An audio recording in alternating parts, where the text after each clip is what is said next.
Today, Book Bilang Pikinini opened another new library in Vabukori village, making it the 4th library in the Motu Koita villages. Book Bilang Pikinini continues to invest in early childhood learning in the nation's capital.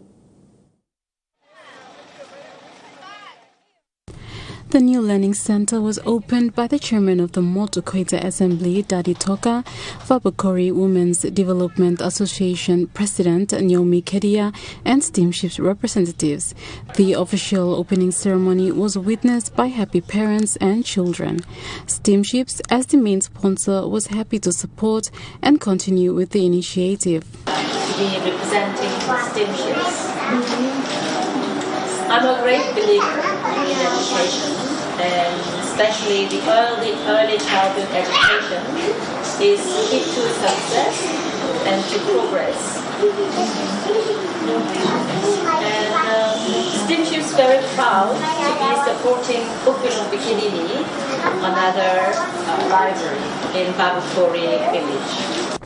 Young mother Boni Maso says she is happy to see the new learning center and says her daughter will learn so much and have a bright future.